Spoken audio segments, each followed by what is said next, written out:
salaamaaleykum sama gars yi maa ngi leen di nuyu bu baax a baax di leen jaar j'espère que yéen a ngi si jàmm bon comme d'habitude dañoo ñëw baaxewaat leen benn vidéo bon toujours on continue avec la formation ma leen expliqué woon keroog dañuy def de telle sorte que ngeen mën a comprendre exactement lan moo nekk ci paramètre seen ordinateur tout quoi en général keroog defoon nañ benn vidéo sur personnalisation donc après da ngeen ko gis ci kaw vidéo bi ci bu ngeen di gis noonu ci kaw voilà donc beneen vidéo bi ñu def tey mooy dañuy dugg ci système bi paramètre 2.système dugg foofu wan leen exactement quelles sont les astuces et les choses clés yoo xam te ne dina leen mën a jàppale ci seen voilà ngeen mën a comprendre exactement des choses sur l'ordinateur waaw donc sans plus tarder foofu lañ doon dugg donc paramètre la ñuy dugg suñu duggee paramètre ñu dem accueil donc suñu demee accueil donc je pense très bien keroog suñu dernière vidéo ça portait sur ça sur personnalisation donc comme ma leen ko waxee rek moo ngi ci kaw vidéo bi voilà bi ngeen di gis noonu luy feeñ noonu ci kaw voilà donc c'est ça quoi foofu boobu def nañ ci vidéo ba pare donc si vous voulez comprendre exactement lan mooy personnalisation ak lan moo fa nekk tous les outils possibles ngeen dugg foofu xool ko quoi ainsi de suite donc tey système la ñuy dugg système voilà soo leen duggee système loolu njëkk gis bon on a affichage Windows HD couleur ainsi de suite on a beaucoup de choses en fait quoi donc fii nii soo leen ñëwee affichage premier boo leen njëkk gis affichage donc fii luminosité bi la luminosité écran bi quoi en fait and woon luminosité bi voilà nooy wàññi ak noo koy yokkee donc fii nii éclairage mooy fi ngeen di gis ni éclairage nocturne bon fii c'est à vous de voir quoi mun ngeen ko activer donc soo leen ko activer su eggee guddi su jotee day am en tout cas réglage la boo xam te ne pour mu mun a adapté wu avec la nuit quoi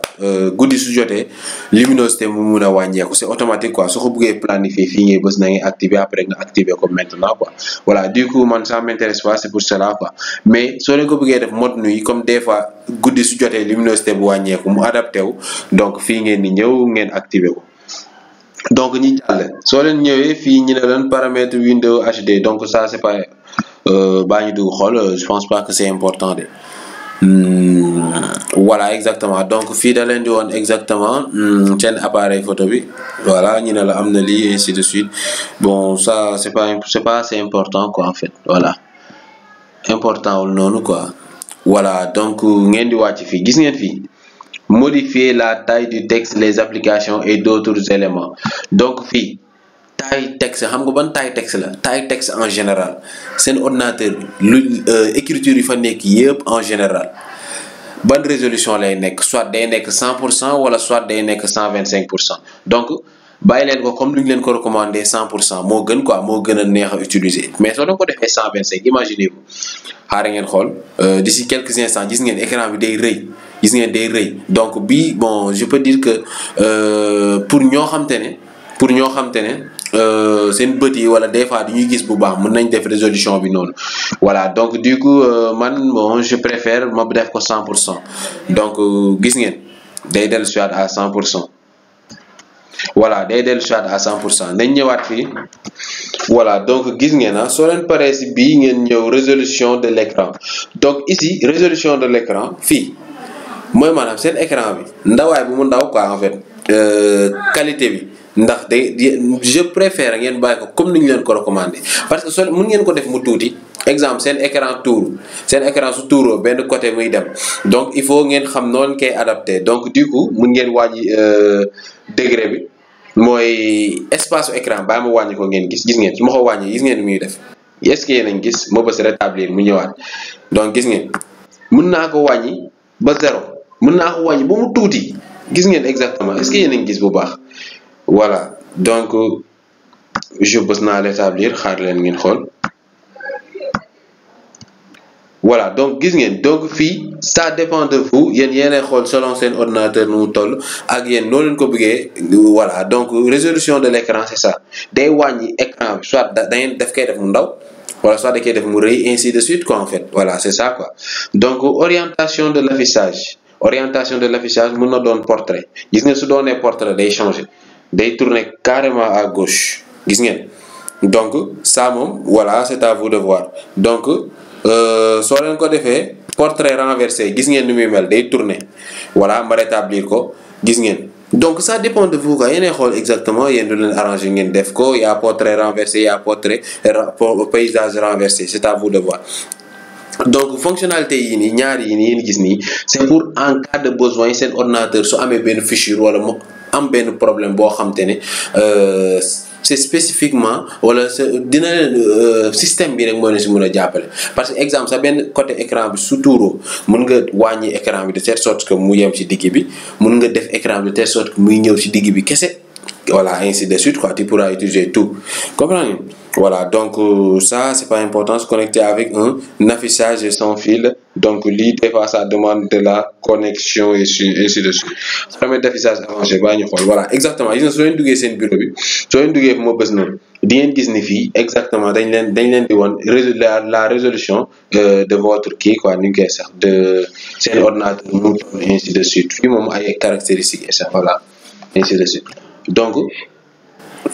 pare nañ ci affichage bi ñëw son donc son soo leen ñëwee son gis ngeen haut-parleur bi fii donc fii bon la plupart benn moo fee nekk des fois mu am ñaar mu am ñett voilà gis ngeen fii volume principal volume bi ngeen gis nii volume principal bii man sama volume bi def 57 laa ko def mën naa ko yokk ba 100 ainsi de suite gis ngeen mën naa ko yokk ba 100 voilà donc ça dépend de vous daal mais soo leen bëggee xool exactement volume yëpp fii ngeen di ñëw soo leen ñëwee fii di ngeen gis volume bu nekk ak ñaata de pourcentage la am testé non c'est pas grave ñu ne la vous trouverez ci-dessus la liste de vos appareils sélectionnez un appareil activé ainsi de suite voilà donc c'est pas ici gérer les périphéries voilà donc du foofu waaw donc ça c'est comme ça voilà donc gérer les paramètres donc c'est pas important donc fii soit dañ leen nga utiliser haut-parleur wala microphone wala bii nii c'est pour soo leen branché benn comment dirais-je woofer wala baffle ainsi de suite quoi voilà donc après si ngeen dugg activer ko def ay réglages ainsi de suite voilà donc bàyyi ñu génn voilà donc soo leen ñëwee fii soo leen bëggee de telle sorte fii ngeen di dugg xaaral ma génn mooy gis ngeen soo leen wàccee ba si suuf fii nii opinion avancée de son foofu ngeen di dugg soo leen bëggee exactement limiter seen son parce que des fois day am musique day am ay applications yu utiliser seen microphone mooy maanaam seen haut-parleur wala seen son ainsi de suite léegi yow yaa xool selon toi application bu nekk foo koy yemale bu nekk ñaata volume combien lay am donc vous voyez donc exemple sama volume système bi man je préfère ma def ko 50 parce que des fois nga am ay nocivité yoo xam te ne day am day raisonner quoi en fait voilà donc du coup c'est à vous de voir donc périphérie de sortie moo ngi man périphérie de sortie haut-parleur laa fa bàyyi périphérie d'entrée man microphone laa fa teg quoi donc je pense que les systèmes yoo xam te ne ordinateur moo ko paramétrer ainsi de suite quoi donc gis ngeen fii son système sortie ou entrée donc fii yéen mais je préfère ngeen bàyyi ko nii quoi donc résolution yi moom rien à toucher juste que gis ngeen e-recording bi benn application may utiliser man dama yokk volume moom bi ba 100 pour des fois su may wax wala des fois su may defar ay vidéo voilà ainsi de suite sama système bi aussi def naa ko ba 100 mën naa ko wàññi comme mën naa ko bàyyi noonu quoi en fait donc c'est ça je pense que son pare nañ foofu suñu paree son ñu ñëw notification et action donc ici je vous conseille de cocher tout donc quand on parle de notification mooy message yoo xam te ne da nga koy jot ñu ne la afficher les notifications à l'écran oui autoriser les notifications à mettre des sons mooy maanaam su amee benn message boo xam te ne ñëw na si ordinateur nga dégg mu sonné quoi en fait voilà suggérer des moyens de terminer ainsi de suite donc je vous conseille de cocher tout donc fii da ngeen ñëw gis ni am na ay application yoo xam te ne dañuy leen di utiliser dañuy dee di balancer seen ay message ngay gis ko mooy maanaam application su amee benn problème wala benn activation am si application yooyu day feeñ ci à côté fii nii fu ñu bind nii notification fii nii dafay feeñ yéen comprendre voilà donc ñu ne leen application yii nii yëpp day dee di utiliser day dee di afficher aussi sa ordinateur en cas de problème wala notification su amee donc yéenay xool fii selon vous application yoo xam te ne bëggoo leen notification bi feeñ comme Google parce que des fois Google bon mun na bokk ci ay mun na la envoyer ay publicité ainsi de suite man moo tax ma désactiver ko quoi en fait voilà donc yéenay xool selon vous les applications yoo xam te ne neex na leen ngeen bàyyi notification yi ñëw surtout paramètre pour en cas de sécurité waaw mais yeneen yi yéenay xool da après ngeen désactiver ko donc pare nañ ci notification et action. Assistante de concentration donc bi da lay mën a permettre exactement nga mën a concentrer en cas de sooy jàng ainsi de suite ñu ne la choisissez la notification que vous souhaitez voir et entendre afin de pouvoir rester concentré. Les autres notifications iront directement au centre de notification où vous pourrez les afficher à tout moment. Voilà et fàtte naa la wax sax voilà donc à la fin de chaque vidéo bu may def lii à la fin de chaque vidéo day am benn parenthèse boo xam te ne koy ubbi voilà juste pour comment dirais-je sax voilà parenthèse bi mun naa ne sax lan la bon daa am benn cadeau boo xam te ne à chaque fois à chaque fin de vidéo dama koy leen joxe quoi voilà donc du coup restez jusqu'à la fin pour qu'on puisse voilà partager cette expérience en plus bu leen rater cadeau parce que des fois ce sont des cadeaux qui sont bénéfiques pour tous quoi en fait voilà donc gis ngeen donc revenons ici assistante de concentration donc fii c'est à vous de voir mun ngeen ko activer soo leen ko activer heure boo leen koy programmer heure boobu dara du ñëw dara du sonné sa ordinateur di nga koy utiliser sans problème en tout cas ça te permettra de se concentrer à maximum en utilisant ton ordinateur sans pour autant être dérangé par autre chose quoi dara du la déranger soo koy utiliser ba au-delà heure boo ko réglé exemple de 23h à 7h man su ma ko activé woon voilà de 23h à 7h je ne recevrai du ma jot même benn notification boo xam te ne da lay mën a permettre mu déranger la wa ainsi de suite moo tax ñu ne assistant de concentration yéen a ngi gis donc boobu waaw macha allah quoi boobu tamit c'est à vous de voir si soo dañ koy bëgg a activer ou pas. Alimentation et mise en veille donc quand on parle d'alimentation et de mise en veille donc fii ñu ne la en cas de fonctionnement sur batterie éteindre après ñu ne la sa ordinateur soo koy utiliser fekkee sur batterie nga koy utiliser ñaata temps nga bëgg mu durer man 1 heure de temps laa ko def 1 heure de temps au moins je peux faire tout ce que je veux voilà des fois mun naa ko laal tuuti mais soo ko defee ay 5 minutes des fois da ngay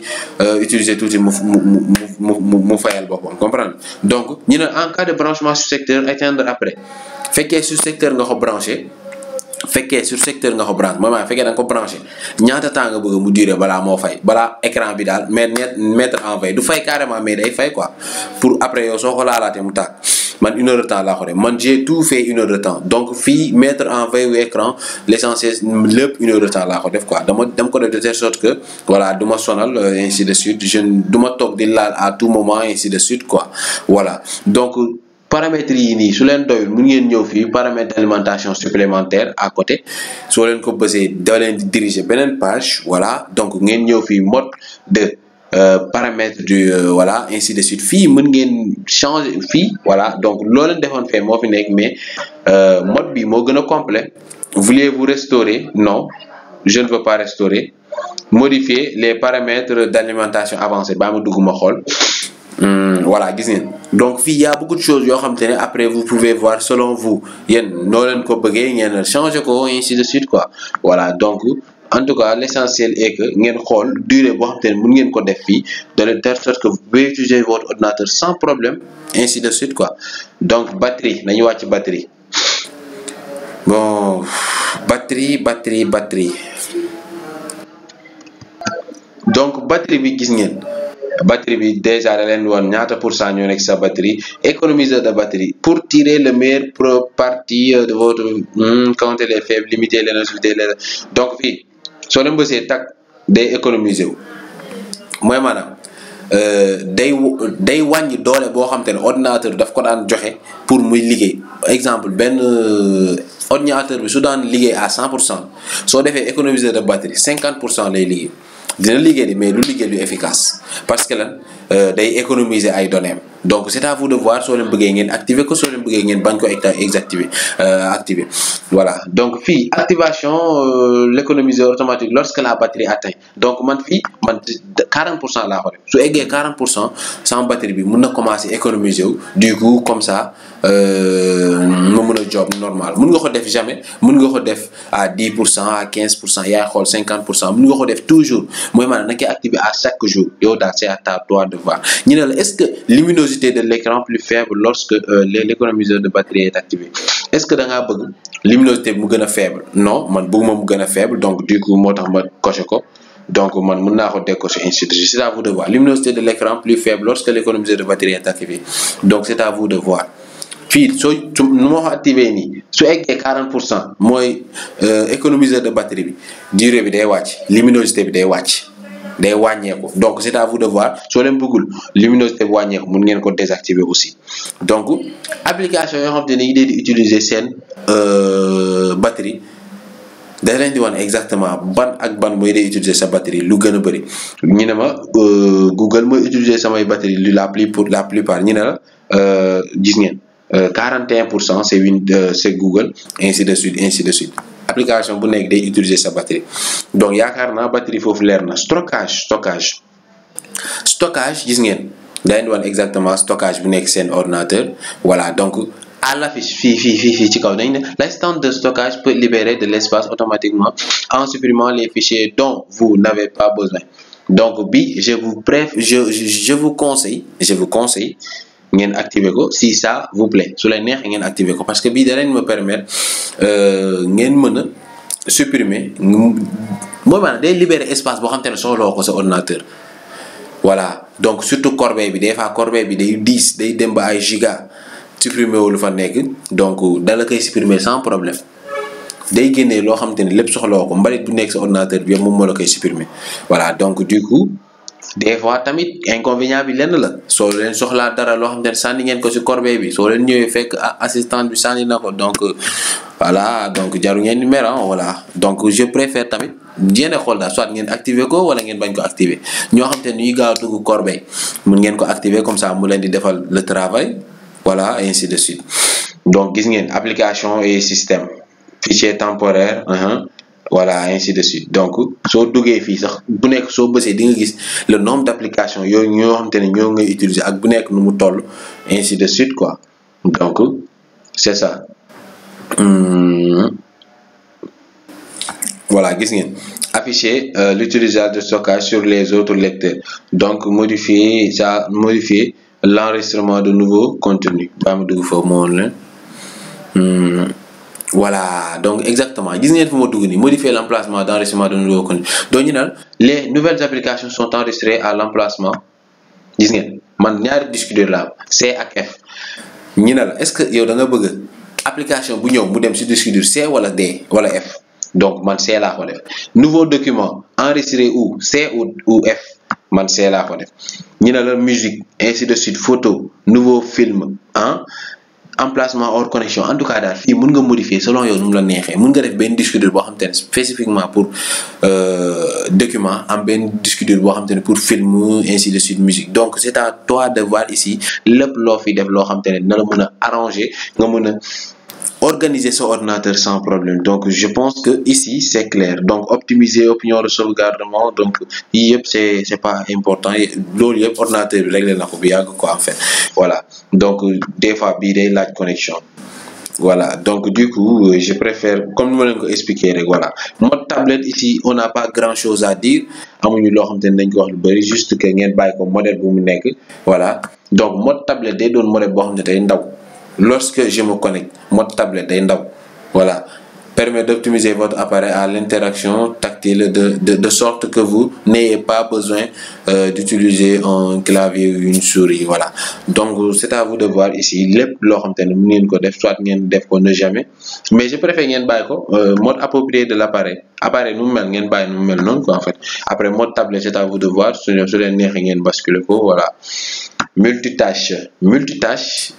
lan mooy multitâche gis ngeen bari xamuñu lan mooy multitâche gis ngeen mooy maanaam da lay mën a permettre après soo génnee exemple su ma génnee nii xam nga instant maa ngi sama bureau bi su ma bëggee xam exactement man ñaata fenêtre laa ubbi damay bës alt plus tab am na benn kii bu ñu am na si clavier fu ñu bind alt ak fu ñu bind tab alt plus tab soo bësee alt plus tab da ngeen di gis da leen di ubbi exactement fenêtre yëpp yoo xam te ne ubbi ngeen ko gis ngeen donc gis ngeen léegi après soo leen bàyyee fenêtre bu mu nekk foofu lay ubbeeku gis ngeen moo tax ñu ne leen fi appuyez sur alt plus tab pour afficher uniquement les fenêtres ouvertes gis nga mun nga ko changer nga def ko tous les fenêtres de Windows 8 tous les fenêtres récents tous les yéen xool en tout cas man je préfère man ma defee ko nii les fenêtres ouvertes ma xam exactement fan ak fan laa ubbi ainsi de suite quoi voilà donc du coup fii tam mën ngeen ko bàyyi noonu le bureau que j'utilise uniquement voilà projection sur PC donc bi day laaj nga am benn câble ainsi de suite voilà pour nga mën a projeter sa ordinateur voilà compatible avec ton téléphone et ainsi de suite voilà expérience partagée ici il y a pas grand chose à dire bon par ay kii la ñu koy sax c'est pour connectivité ainsi de suite presse-papier donc presse-papier comme gars yi noo leen ko yàggee xamee presse-papier c'est juste que soo copier dara fu muy nekk exemple nga copier benn texte fu muy nekk foofu la ñu woowee presse-papier donc gis ngeen presse-papier kon ma leen ko expliquer voilà moo tax mu ne lorsque vous copiez ou coupez un élément dans Windows il est copié dans le presse-papier lépp loo copier wala nga couper ko day nekk foofu benn stockage la vous comprenez ñi ne la enregistrer plusieurs éléments sur le presse-papier mooy maanaam soo mën nga jël ay éléments yu bëri enregistrer ko ci sa benn presse-papier donc man activer laa def donc ñu ne la soo bësee Windows plus V da ngay gis éléments yëpp yoo teg ci sa presse-papier donc baa ñu def Windows plus V gis ngeen soo leen defee Windows plus V gis ngeen luy affiché fii mais man awma loo xam te ne presse-papier la copier wu ma dara collé wu ma dara moo tax ici y a rien mais fekkee yéen vous avez copié wala coupé quelque chose day feeñ fii voilà donc c'était loolu moo fa xaw important ainsi de suite ñu ne synchroniser automatiquement le texte que je copie gis nga fii dama ko def de façon automatique de telle sorte que lépp loo copier rek day ñëw gis ngeen donc fii ñu ne la ne jamais synchroniser automatiquement le texte que je copie ouvrir l'emplacement de l'historique touche plus ainsi en tout cas def leen ko automatique comme nii rek di arranger quoi voilà bureau à distance donc ici va falloir ngeen am voilà beaucoup de matériaux ainsi de suite donc ça c'est pas important quoi à propos de l'ordinateur voilà donc ici da ngeen di woon exactement tout sur votre ordinateur ainsi de suite de A à Z sama tour mi ngi nii dama ko changer sama tour ordinateur dama ko changer voilà donc processeur baa ngi RAM bi ainsi de suite 64 bits voilà type de système soo leen bëggee changer seen tour ordinateur voilà soo leen bëggee changer seen tour ordinateur fii ngeen di ñëw renommer ce PC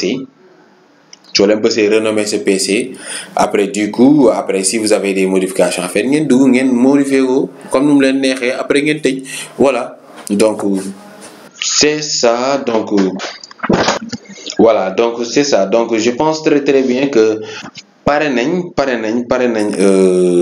ci système bi donc sur première vidéo bi sur personnalisation la deuxième bi système bi troisième inchallah on va essayer de faire périphérie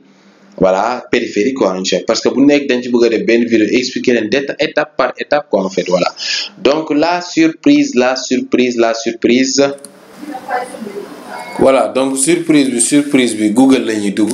ma won leen benn astuce boo xam te ne dina leen mën a jàppale parce que ce sont pas des choses yoo xam te ne